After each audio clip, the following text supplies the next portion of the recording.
Salut tout le monde. Donc aujourd'hui, on va continuer le chapitre de la tension électrique continue. On va voir la première loi de la tension électrique, c'est la loi d'additivité de tension.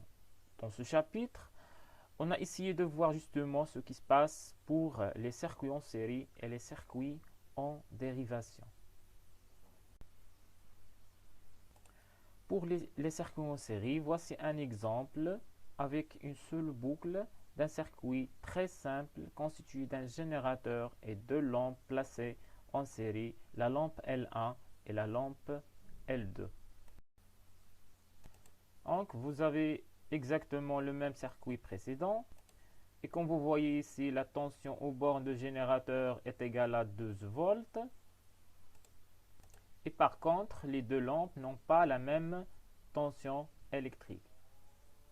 C'est-à-dire que le 12 volts de générateur ne vont pas forcément se répartir d'une manière équitable entre les deux lampes. Alors, on constate que la tension aux bornes de générateur est égale à la somme des tensions aux bornes de chaque dipôle.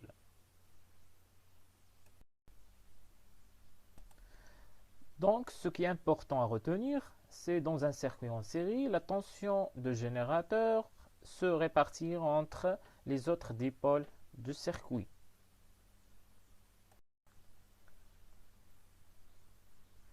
Donc, j'ai appelé U1 et U2 les tensions électriques aux bornes de la lampe L1 et la lampe L2 et UG la tension électrique aux bornes de générateur. Donc, ça signifie que UG est égal à U1 plus U2. Alors, pour la loi d'additivité des tensions, pour le cas d'un circuit en série, la tension entre les bornes du générateur est égale à la somme des tensions entre les bornes des autres dipôles. Voilà un exemple d'un générateur et trois lampes. Donc, on obtient que UPN est égal à UAB plus UBC plus UCD, tel que UAB, UBC et UCD, la tension électrique aux bornes de chacune de ces lampes. Donc, on passe maintenant pour voir de ce qui se passe pour les circuits en dérivation. Prenons cet exemple avec toujours un générateur et deux lampes, L1 et L2. On mesure la tension aux bornes de chaque lampe. On trouve que la tension sera toujours la même. Voilà. Alors, les tensions entre les bornes de deux pôles branchés en dérivation ou bien en parallèle sont égales. On peut dire que UPN est égal à UAB, est égal à UCD, est égal à UEF.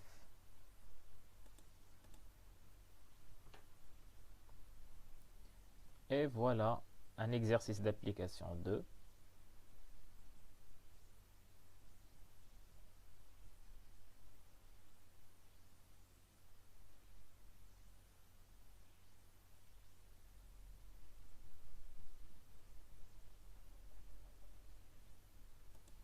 Et voilà la figure 1 et la figure 2.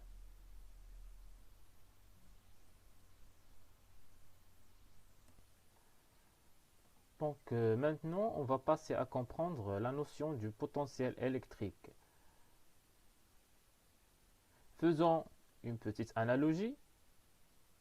Imaginons un corps d'eau qui divale sur une pente d'un point A vers un point B. Voilà le courant électrique I. Donc, c'est quoi la tension électrique? Tout simplement, pourrait être symbolisée la tension électrique par une hauteur h entre le point de départ et le point d'arrivée. Donc, si on considère un dipôle D de deux pôles A et B, on représente la tension au bord de dipôle D par une flèche orientée de B vers A et on la note UAB telle que UAB est égal à VA moins VB. VA tout simplement le potentiel électrique au point A et VB le potentiel électrique au point B. On mesure le potentiel électrique par un voltmètre. Alors, dans un circuit électrique, l'état de chaque point est défini par son potentiel.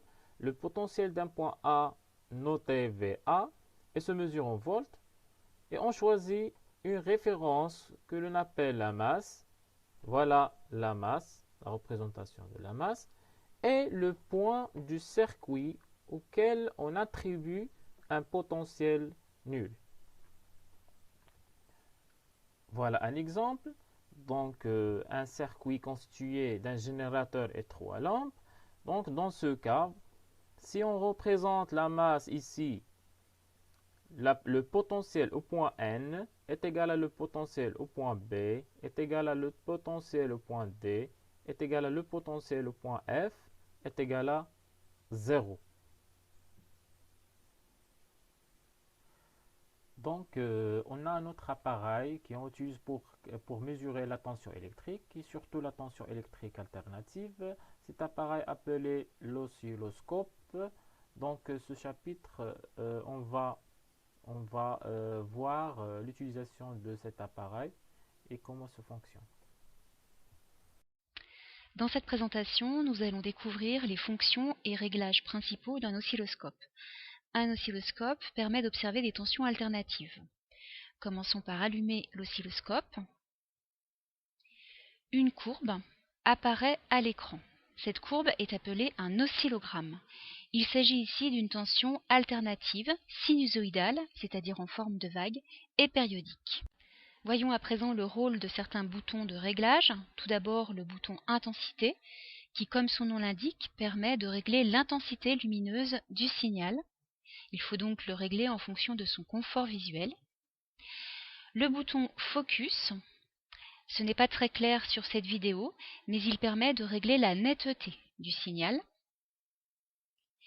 Le bouton position verticale, ce bouton permet de déplacer verticalement la courbe vers le haut ou au contraire vers le bas. Et enfin, le bouton position horizontale qui permet de déplacer horizontalement vers la droite ou vers la gauche le signal. D'une façon générale, pour pouvoir exploiter correctement un oscillogramme, la courbe doit être centrée sur le cadran de l'oscilloscope.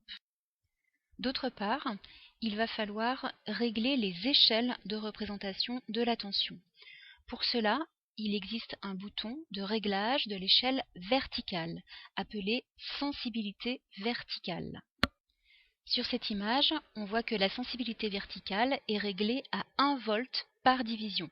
Cela signifie que chaque division, c'est-à-dire chaque carreau, compte verticalement pour 1 volt.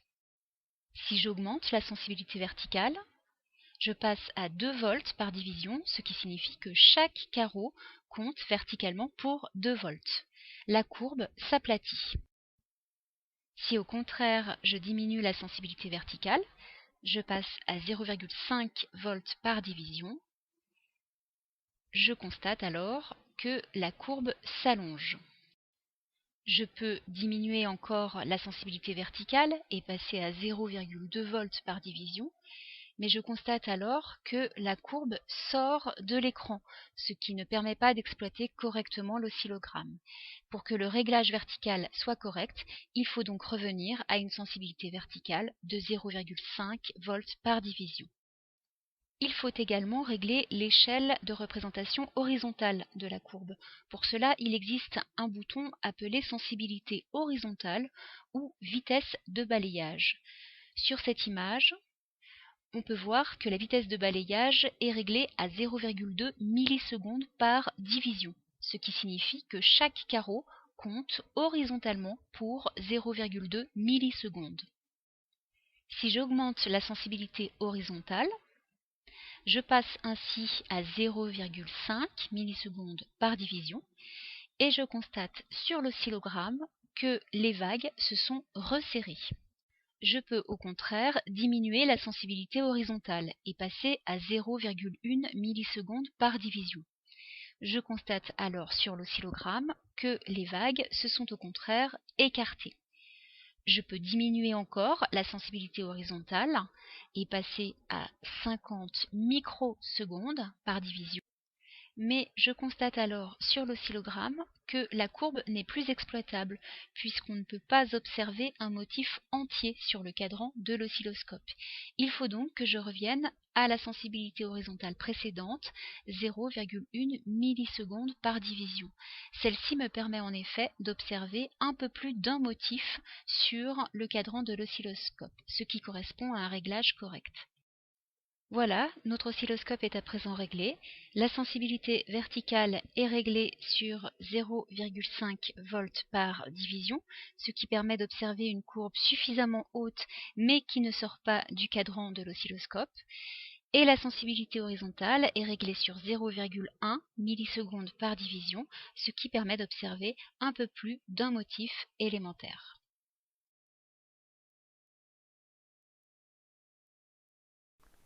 Donc, comme vous avez vu, ce qui nous intéresse, c'est deux choses, le bouton de la sensibilité verticale et le bouton de la sensibilité horizontale. Donc, la sensibilité verticale, on la note SV, et la sensibilité horizontale, ou bien le balayage, on la note SH. Et voilà, on a initialement un spot placé au centre de l'écran. Si on augmente la valeur du balayage ou bien la valeur de la sensibilité horizontale, on constate l'apparition d'une ligne lumineuse se déplace au centre de l'écran. Donc, visualisation d'une tension continue. Branchons au bord d'un générateur de tension continue un oscilloscope.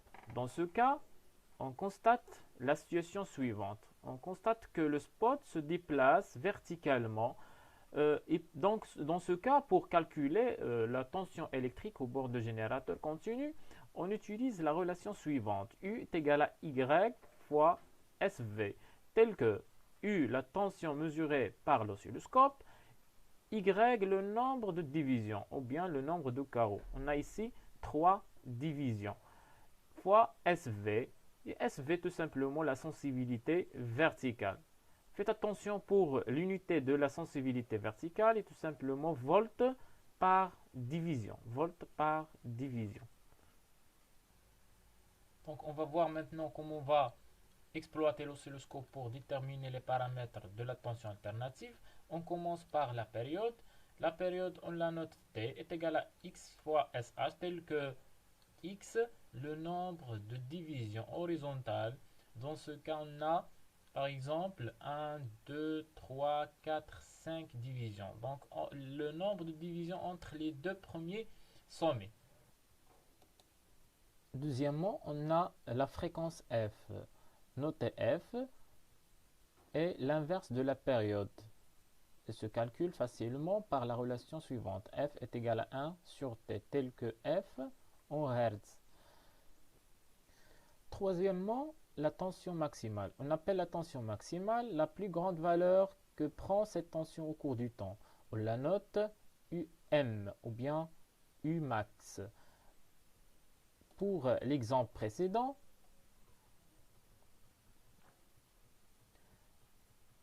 donc, pour calculer la tension maximale de cette tension, on utilise la relation UM est égal à Y fois SV, tel que Y, le nombre de divisions verticales. Dans ce cas, on a 3 divisions. Et SV, la sensibilité verticale. Et voilà un exercice d'application.